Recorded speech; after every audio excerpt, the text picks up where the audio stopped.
It was the duty of Rome's high priest, the Pope, to keep the Roman calendar in line with the seasons. Because Rome followed a 355-day lunar calendar, the calendar was about 10 days behind the seasons each year. By 49 BC, when Caesar, the supreme pope, marched on Rome, he had spent nearly a decade subjugating Gaul to Roman rule, during which time he had neglected to synchronize the calendar. Therefore, at the beginning of January 48 BC, when Caesar loaded 7 of his legions onto ships to transport them across the Adriatic Sea, the calendar was about 3 months out of sync. When Marcus Calpurnius Bibulus, in accordance with the calendar, sent his fleet to the port of Corfu for the winter, Caesar realized that the true calendar brought the actual season closer to early autumn. While autumn voyages were not without some risk, he knew the risk was minimal, and the risk of his ship being sunk by an unexpected winter storm was minimal. Nevertheless, Bibulus responded to Caesar's crossing by immediately sending his fleet back to sea. Thus, Bibulus's fleet destroyed 30 of Caesar's empty ships, returning to Brundisium to retrieve the remainder of Caesar's legions and supplies. Caesar was now trapped in Greece with a reduced force. Caesar first captured Oricum, then Apollonia, and sent Lucius Vibullius Rufus to Pompeius Magnus's camp, suggesting that the two commanders disarm and surrender themselves to the people of Rome for decision. It is unknown whether Pompeius ever considered disarming, but with the Caesarians in control of all of Italy, it is unlikely that Pompeius would foolishly acquiesce to the biased decisions of those he knew supported Caesar's cause. When Lucius Vibullius Rufus did not return, Caesar learned that Pompeius had rejected his terms. About 70 miles north along the coast lay Dyrrachium, a large port city that Pompeius used to supply his massive army. Realizing that he might encounter Pompey and his army, Caesar began massing his meagre forces toward Dyrrachium in an attempt to stop Pompey's supply trains. But Pompey, realizing Caesar's limited options, anticipated this move and began massing his forces toward Dyrrachium. Pompey marched aggressively along the paved roads leading to Dyrrachium, while Caesar, marching along the coast, was slowed by the crossing of 3 rivers. Pompey reached Dyrrachium first, although this cost him some allies who withdrew from the forced march. Follow Pompey, no matter the cost. With his morale renewed, Pompey began marching south along the coast. Caesar, who'd failed to reach Dyrrachium before Pompey, was forced to retreat approximately 70 miles to Apollonia, where he set up a fortified camp on the south bank of the Apsus River. Pompey's legions continued their advance south until they reached the river itself, then set up camp on the northern bank.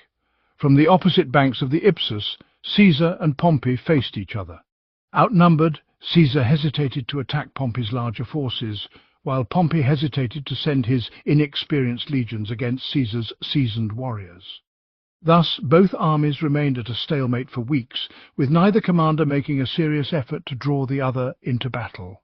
With no word from Mark Antony, who was still at Brundisium with Caesar's 5 remaining legions, as well as his supplies, Caesar began to worry. During a civil war, it was not uncommon for a commander to hold off sending his legions, then send them only after ascertaining which side seemed most likely to win. Fearing that Mark Antony was pleading, Caesar ordered a special voyage to bring him back to Brundisium. Taking advantage of a storm to avoid enemy ships, he disguised himself and set sail under cover of darkness. But the monsoon winter had arrived, and the seas were so rough that the captain feared the ship would capsize. Caesar removed his disguise and shouted, "Brace the storm bravely! You carry Caesar and his wealth." Although the captain and sailors battled rough seas throughout the night, with the sun rising and the enemy fleet still visible, Caesar's ship was forced to return to Greece. Because Bibulus failed to prevent Caesar from crossing the Adriatic, he responded by deploying his fleet to cover all ports along the Epirus coast. Knowing that Mark Antony was not stalling and was still waiting for an opportunity to cross the Adriatic, Caesar employed a strategy that paved the way for his envoy. Because Bibulus constantly had to go ashore to resupply his numerous naval vessels, Caesar ordered his cavalry to head south, where they harassed his men at every turn as they attempted to land their ships. This forced Bibulus to travel further to resupply his ships, leaving gaps that allowed Caesar to send a ship. This ship arrived in Brundisium while Mark Antony, with Caesar's legions, was attempting to sail from the port under the command of a captain named Calenus. But Caesar's ship arrived with a message warning that Bibulus was guarding all the ports of Epirus. Calenus turned away, followed by ships carrying Caesar's legions. However, a private, unmanned ship, which had planned to cross to Greece to escort Caesar's convoy, no longer carried soldiers and sailed directly into Bibulus's waiting fleet. Everyone on board, free and slave, men and women, even children, was killed by Marcus Calpurnius Bibulus. After weeks of harassment by Caesar's cavalry and their inability to resupply his men at sea with food and drinking water, Marcus Calpurnius Bibulus fell ill. Despite his failing health, he refused to relinquish his command or his obsession with stopping Caesar. Pompeius Magnus sent another naval commander, Lucius Scribonius Libo, to assist Bibulus. Libo was not only the son-in-law of Sextus, the younger son of Pompeius Magnus, but also a close friend of Pompeius. Libo, unaccompanied by Bibulus, met with Caesar and promised to act as an envoy of peace to Pompeius Magnus on behalf of Caesar if Caesar would allow Bibulus's ships to dock and resupply. Caesar replied that he would not allow Bibulus to dock and resupply until Bibulus allowed Mark Antony and the rest of his legions to pass through the blockade. The negotiations ended without a solution. Marcus Calpurnius Bibulus died on his flagship in poor health and old age, suffering from a lack of clean water and good food, and overcome by his hatred of Caesar. As the first man in his family to attain high office, his dignity, unsupported by generations of consular ancestors, was dear to him. As Eudolus, he was overshadowed by Caesar, who exploited his position to curry favour with the populace.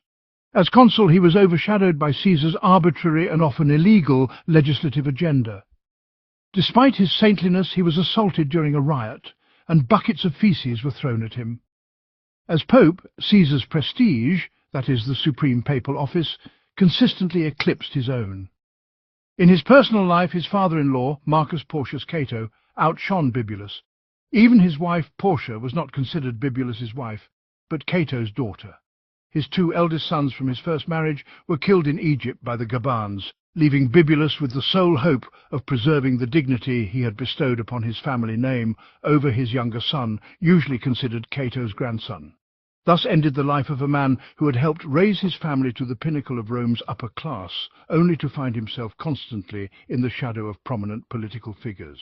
After Bibulus's death, and with his fleet temporarily deprived of its commander, Marcus Antonius, commander of the legions stranded in Italy, finally succeeded in breaking the siege. Seeking to encircle Pompey's fleet, Antonius was forced to sail for the coast, unable to land successfully until he reached the town of Nymphaeum, about 40 miles north of Dyrrachium.